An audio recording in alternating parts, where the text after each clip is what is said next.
Welcome to our new video series. We're testing out newer approaches to explain AI, and we need your feedback. Is it too easy? Too complex? Let us know in the comments. We love hearing your ideas for future videos as well. Please share, like, and subscribe if you find this useful. Today we are initiating a mission briefing focused entirely on agent tooling protocols. As large language models evolve into autonomous agents, their ability to interact with the real world is entirely dependent on the tools they are given. This capability is transformational, but it carries inherent, immense risks. Our goal today is to examine how we can engineer safe and reliable systems for agentic AI. We are moving beyond simple API wrappers to building comprehensive, resilient operational control rooms. We will be covering critical design principles like constrained schemas, defense in depth, and kernel-level sandboxing, all essential for ensuring that our agents execute their missions effectively without causing catastrophic failure. Let's start with a foundational truth. An agent without tools is a brilliant mind trapped.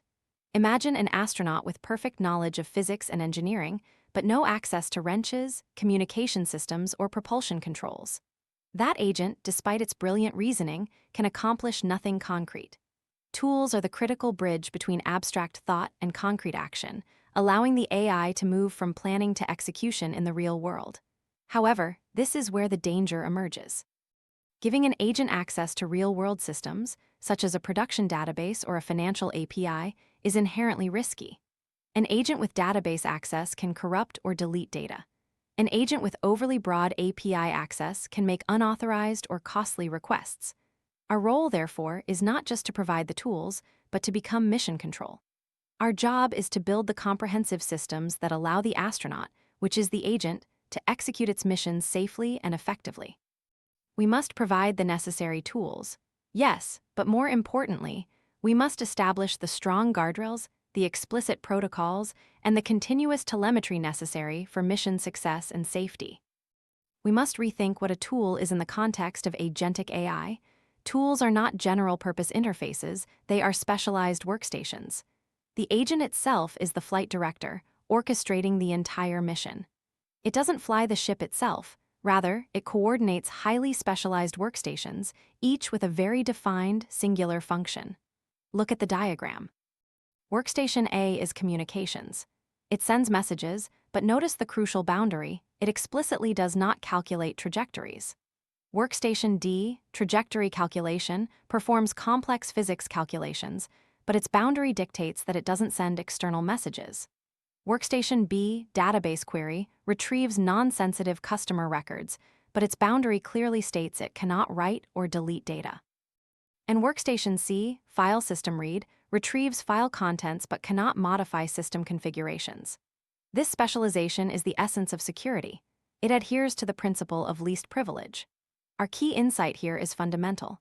Our job is to design and protect these workstations meticulously. We must build them to be powerful enough to be genuinely useful to the mission, yet constrained enough, through strict boundaries, to guarantee absolute safety and prevent collateral damage. The foundation of agent safety is clarity, enforced by the contract we provide the agent. We call this the flight rule. A tool's schema is its contract. The schema is the atomic unit of a tool. It is an unambiguous, machine-readable contract that tells the agent everything it needs to know to operate safely and effectively. Let's look at the contract for weather lookup. First, the name must be exact, defining what the function is called. Second, the description clearly outlines its sole purpose, for example, getting the current weather for a city. Third, the inputs specify exactly what data is accepted and its type, such as city, string. Fourth, the outputs define the expected return values, such as temperature, float, and condition, string. But the fifth element, constraints, is the most critical for safety. This section defines what could go wrong, detailing possible error states like invalid city or API unavailable. By providing a complete, unambiguous contract, the agent can reason correctly, predict failures, and avoid misusing the tool, ensuring the entire operation adheres to the defined safety specification. If the tool contract is not specific, we immediately run into severe reliability and security problems. Ambiguous protocols cause mission failure. Consider the ambiguous protocol shown here. Query database, which accepts only a generic query string. This lack of constraint is the source of a Houston, we've had a problem moment. First, the inputs are ambiguous. If the agent receives a request to check a user's details, it has to guess whether that means a select, an update, or worse, a delete operation. The agent has room to guess, and eventually it will guess wrong. Second, the outputs are dangerous. A generic query allows for a catastrophic select operation, which could return sensitive user data, including PII or unencrypted passwords, leading to a massive data breach. Third, there are no constraints declared on resource usage. An agent could craft a deliberately inefficient or recursive query that locks the database for hours, resulting in a denial of service. The result of this ambiguity is simple. The agent will inevitably make mistakes because the contract is dangerously unclear, undermining the safety and reliability of the entire system. The solution to ambiguity is Protocol v20, engineering for clarity and constraint. This refined contract is specific, highly constrained, and explicit. We see 4 critical improvements here. First, we enforce a specific operation. Instead of the generic query, we use a precise method name, get customer data, immediately defining the tool's intent. Second, we introduce validated inputs. The input object, customer_id, is defined as an integer, and critically, it includes a constraint, positive number, which means the agent is guided towards safer inputs and validation happens before execution. Third, we establish limited outputs.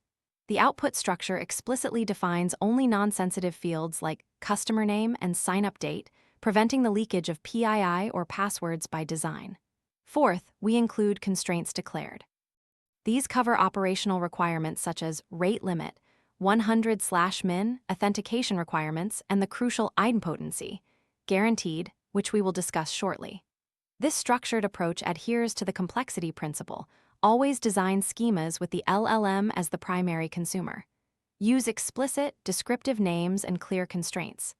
The agent is your user, and clear instructions prevent failure.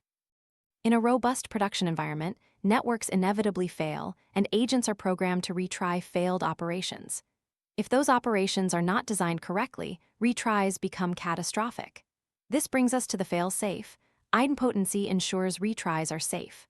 Non-idempotent operations, those that change the system state differently every time they run, are dangerous. Examples include increment counter, send email, or deduct from balance. Executing any of these twice causes data corruption or duplicates. Idempotent operations, however, are safe. Executing them once has the exact same result as executing them multiple times. Examples include set status equals inactive or delete record. The sequence diagram illustrates this fail-safe mechanism perfectly. The agent sends a post request to charge with a unique idempotency key. The server processes the charge and stores the result against that key. If the network times out before the success confirmation reaches the agent retries the post with the exact same idempotency key. The server recognizes the key, understands this is a duplicate request for the same operation, and instantly returns the cached success result without re-executing the financial charge. This protection is mandatory for any state-changing tool. As agents become more autonomous and their toolsets grow, the way we manage communication links must evolve. We are moving from legacy radio, represented by the traditional REST API, to a unified digital protocol, which we can call the Model Context Protocol, or MCP. Let's compare these two paradigms across 5 critical aspects.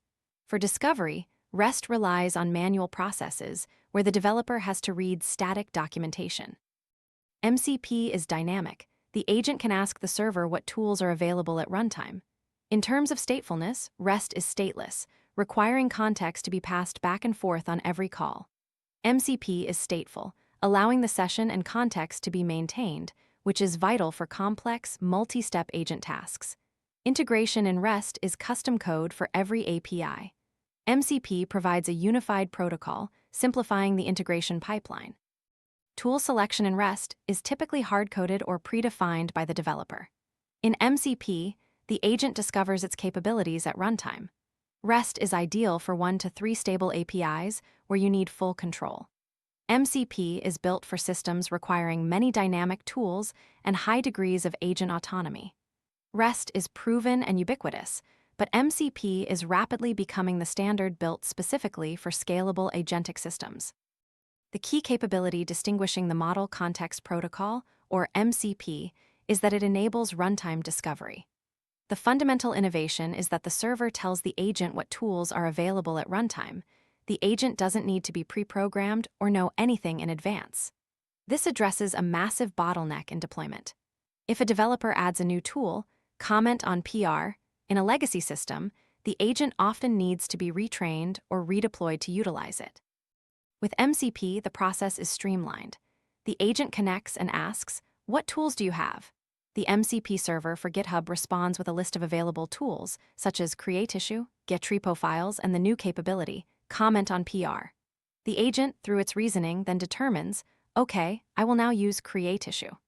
This allows agents to dynamically adapt to new capabilities and environmental changes without requiring a lengthy, expensive redeployment cycle. The key takeaway is clear.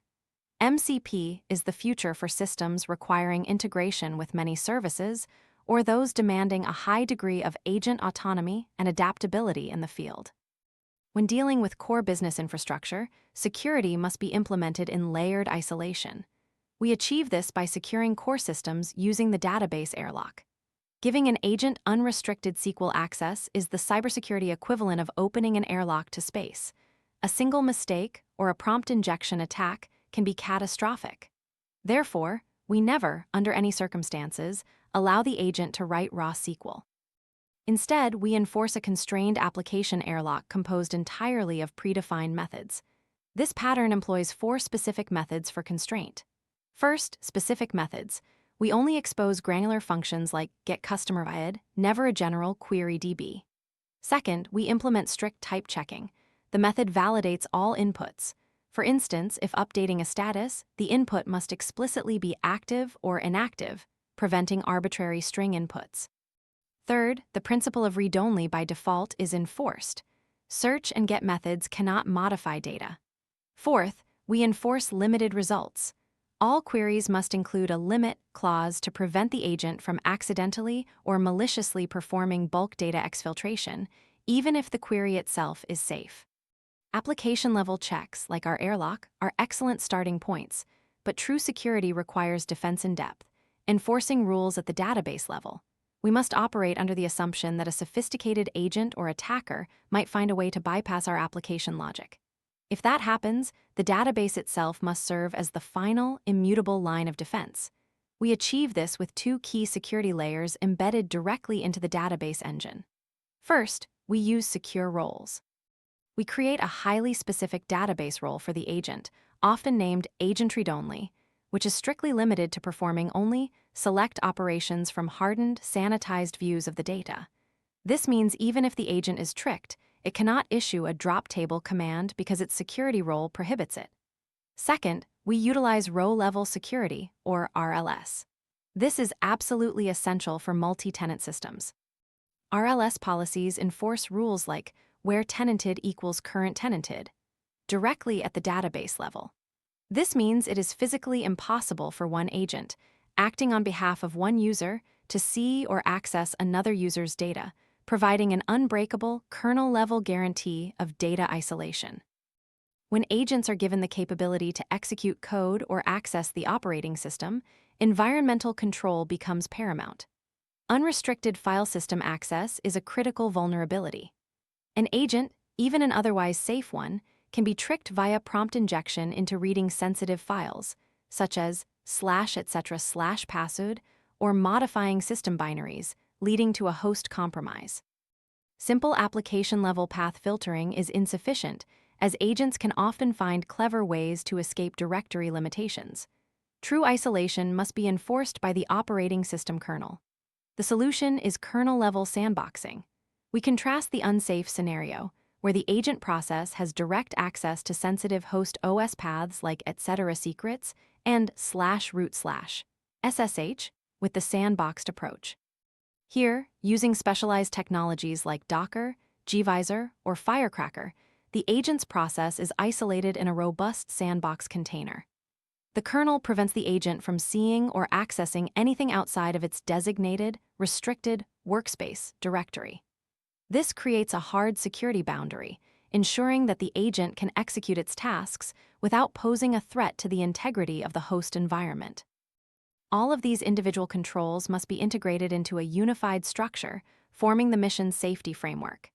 This framework emphasizes multiple layers of defense, ensuring that security checks happen continuously, from input to execution. This is not a single firewall, it is a multi-stage security gate.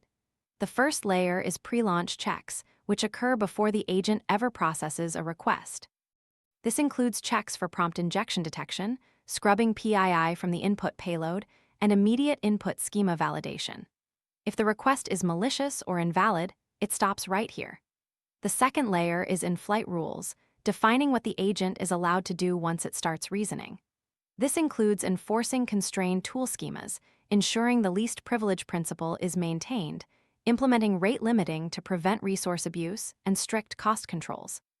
The third and final layer is emergency containment, focusing on how the agent's actions are physically executed. This includes kernel-level sandboxing for all file input-output and code execution, along with strict network policies to prevent unauthorized external connections. By stacking these three layers, we ensure maximum resilience against both accidental errors and malicious intent. Securing a deployed agent is an ongoing process. You cannot secure what you cannot see. This requires us to have all eyes on telemetry, monitoring, and incident response. We begin with threat modeling pre-flight, asking crucial questions like how a tool could be abused for data exfiltration, what the worst-case scenario is, such as production database deletion, and how we contain the blast radius using sandboxing and read-only roles. Continuous monitoring via the agent telemetry dashboard provides the necessary visibility. The tool calls per minute chart helps us spot anomalies, such as an anomalous spike in activity that might indicate a runaway agent or an attempted attack.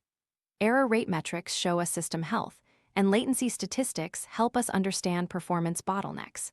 Most critically, security alerts provide real-time notification of attempted breaches. Notice the alert. A high-risk tool call, delete user, attempted by an administrator, was blocked. This immediate logging and blocking action is key. Effective incident response means having a playbook prepared in advance, knowing exactly how to disable tools, revoke credentials, and roll back changes instantly before an incident escalates beyond control. We conclude with our mission debrief, the flight director's checklist, a summary of the 6 core principles we must adhere to. First, ensure well-designed schemas. Your tool contracts must be clear, specific, and built to be easily consumed and reasoned upon by an LLM. Second, mandate idempotent operations. All state-changing tools must be safe to retry, preventing data duplication or corruption when networks inevitably fail. Third, adhere strictly to the least privilege principle. Agents should have access only to what is absolutely necessary to complete the current task, and nothing more. Fourth, guarantee sandboxed execution. Any risky operations, especially code execution and file input-output, must be isolated at the kernel level to prevent host compromise. Fifth, implement comprehensive monitoring. You must have full telemetry on every single action the agent takes to ensure visibility and rapid incident response. Finally, ensure clear governance. Safety and security must be foundational requirements, designed into the system architecture from the start, not simply bolted on as an afterthought. Ultimately, tools are where agent intelligence meets real-world impact. Your adherence to rigorous tool design determines whether you build a capable, reliable assistant or create a catastrophic liability.